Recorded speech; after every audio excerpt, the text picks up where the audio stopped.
Movie நேர்கள் அனைவருக்கும் இனிய வணக்கம். நான் உங்க தீபா பாஸ்கர். சோ நம்ம வந்தாலே புதுசா வந்திருக்க படங்களை அலசி ஆராய்ச்சி எந்த அளவுக்கு ஃபைட் எந்த அளவுக்கு காமெடின்னு டீட்டெயிலா சொல்றதுக்காக தான் வருவோம். அந்த வகையில இந்த வாரம் ரிலீஸ் ஆன டிடி நெக்ஸ்ட் லெவல் படத்தை பத்தி தான் பேச போறோம். சோ டிடி நெக்ஸ்ட் லெவல் எப்படி இருக்கும்? டிடி ரிட்டர்ன்ஸ் எப்படி இருக்குமோ அதே மாதிரிதான் இருக்கும், ஆனா வேற மாதிரி இருக்கும். அதுதான் இந்த படம். அந்த படத்தோட டைரக்டர் தான் இந்த படத்தையும் பண்ணியிருக்காரு, பிரேமானந்த். சோ இந்த படம் வந்து சூப்பரான ஒரு ஃபுல்ஃபில் காமெடி பேக்கேஜா கொடுத்துருக்காங்க. அது மட்டும் இல்லாம நிறைய ஆர்டிஸ்டா உள்ள இறக்கி இருக்காங்கப்பா. இதுக்காக உட்காந்து ரூம் போட்டு யோசிப்பாங்களோன்னு எனக்கும் ஒரு டவுட் எல்லாம் இருக்கு. இதுல நிறைய ஒரு நம்மளாலேயே ஜீர்ணிக்க முடியாத நிறைய விஷயங்கள்லாம் இருக்கு. ஒன்னொன்னா சொல்லிட்டு இருக்கேன். ஓகே, ஃபர்ஸ்ட் இந்த படத்துல வந்து ப்ரோ என்ன ப்ரோ அப்படின்னு சொல்லி ப்ரோவா ஆரம்பிச்சாரு நம்ம சந்தானம் சார். சோ சந்தானமோட காமெடி எப்பவுமே நிறைய பாடி லாங்குவேஜ்ல இருந்தாலும் இந்த படத்துல அந்த ப்ரோ ஒரு வாட்டி ரெண்டு வாட்டி சொல்லும்போது நல்லா இருந்தது. ஓயாம ஒவ்வொரு வாட்டியும் சொல்லும்போது நம்மளுக்கே கொஞ்சம் கடுப்பா வர மாதிரி தான் இருந்தது. பட் ஆனா அவரோட காஸ்டியூம்ஸ், அந்த பாடி லாங்குவேஜ், அந்த ஆட்டிடியூட்லாம் நல்லா இருக்கு. இதுல ஒரு விஷயம் என்னன்னா, நம்ம தான் மத்தவங்க படத்தெல்லாம் பார்த்து ரிவ்யூ பேசிட்டு இருக்கோம்னா அந்த கெட்டப்பையும் அவரும் போட்டுட்டு வந்தாரு. அதுதான் இந்த படத்துல வந்து முக்கியமான ட்விஸ்ட். சோ இந்த மாதிரி அவர் நிறைய படங்களை ரிவ்யூ பண்ணி பேசி கழுவி ஊத்தும் போது ஒருத்தரோட முக்கியமான படத்தை வந்து இந்த மாதிரி ரிவ்யூ பேசி சொல்லியிருக்காரு. அதனால மன உளைச்சல் தாங்க முடியாம அவர் இறந்துட்டாரு. அது யாருன்னு பாத்தீங்கன்னா அதுதான் நம்ம செல்வராகவன். எஸ், அவர் வந்து இந்த படத்திலேயே ஒரு இதயராஜா அப்படின்னு சொல்லிட்டு ஒரு கேரக்டரா வாழ்ந்திருக்காரு. அவர் ஒரு படம் டைரக்ட் பண்ணிருக்காரு. இந்த மாதிரி ரிவ்யூவர்ஸ் எல்லாம் நிறைய பேரு அவர் படம் நல்லா இல்ல அது சரியல நிறைய ரிவ்யூவர்ஸ் எல்லாம் சொல்லியிருக்காங்க பாருங்க. அவங்களையா தேடி கண்டுபிடிச்சு, அதாவது அவரே செத்து போயிட்டாரு. இதனால படம் தோல்வி அடைஞ்சாலும் மன உளைச்சல்ல செத்து போய் அவருதான் இங்க மெயின் பேயாவே சுத்திட்டு இருக்காரு. ஒரு தியேட்டர்ல அவரோட ஆவி பிழுந்து அந்த தியேட்டரே வந்து அப்படியே நாராசமா ஆக்கி வச்சிருச்சு.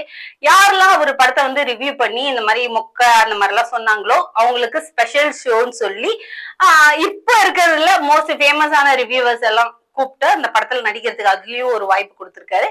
அந்த மாதிரி தியேட்டருக்கு கூப்பிட்டு அவங்களுக்கு அந்த படத்தை போட சொல்லி ஸ்பெஷல் எப்படி சொல்ல ஸ்பெஷல் ஷோ ப்ரமோஷனுக்காக கூப்பிடுறோம் அப்படின்னு சொல்லிட்டு அவங்களையும் கொலை பண்ணி முடிச்சிடுறாரு. யாராவது இனிமே படங்களை வந்து குறை சொல்றீங்களா, சொன்னீங்கன்னா உங்களுக்கு இதுதாண்டா கதின்னு சொல்லி அவங்கள கொலை பண்ணிடுறாரு. இப்படிதான் படம் வந்து ஸ்டார்ட் ஆகுது.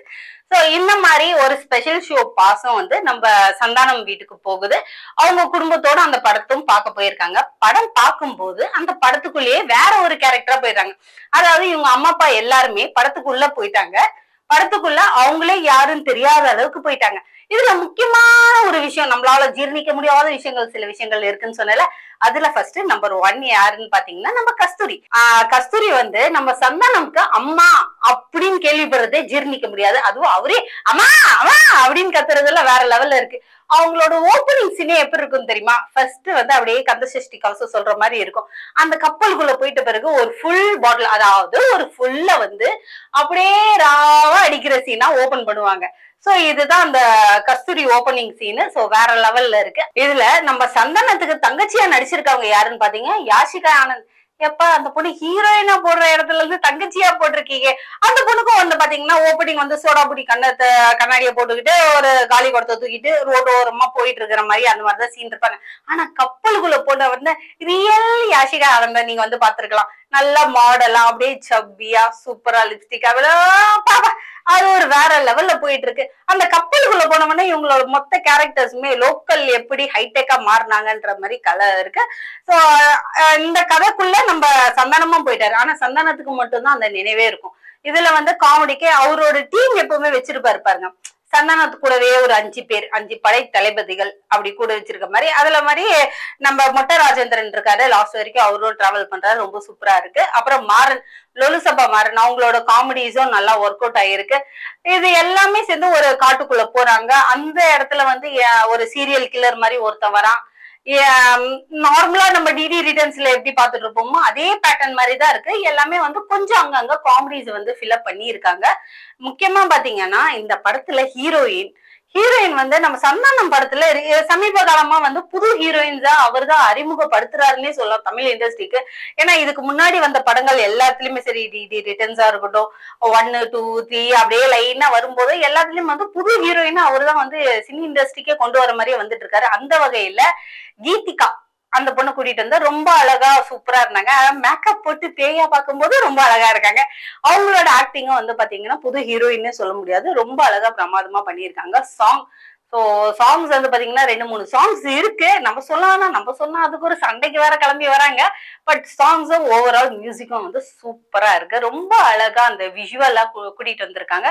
எப்பவுமே வந்து ஒரு டைரி இருக்கும். அந்த டைரிக்குள்ள பேய் இருக்கும். அந்த பேயை சுத்தி தான் டிராவல் பண்ணும். ஸோ இதுலயும் அதே மாதிரி தான் அந்த டைரிக்குள்ள பேய். அந்த பேயை சுத்தி சுத்தி ஒரு காமெடி கொண்டு வராங்க பாருங்க.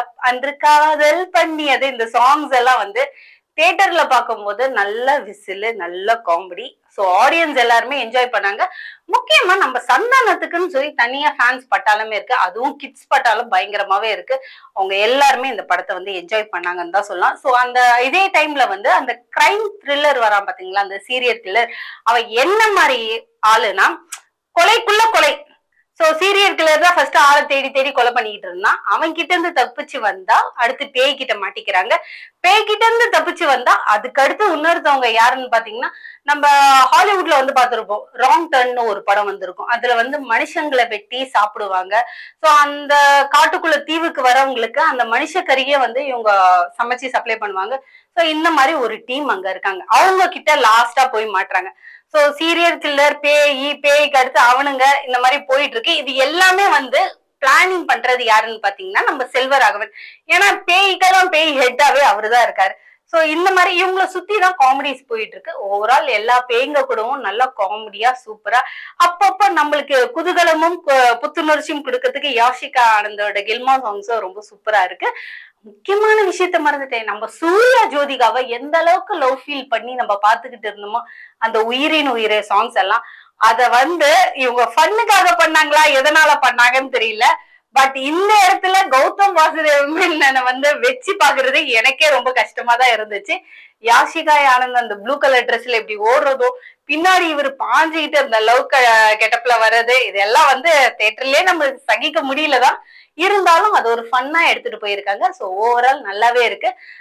நம்ம கௌதம் சாரை வந்து இந்த மாதிரி ஒரு படங்கள்ல பாக்குறதுக்கு நல்லது. சமீப காலமா அவர் ஒரு டெரர் லுக்லயே வந்தாலும் இதுல ஒரு லவ் மூடு கிரியேட் பண்ணிட்டு வர்றாரு. ஆனா லவ் ஒர்க் அவுட் ஆகல.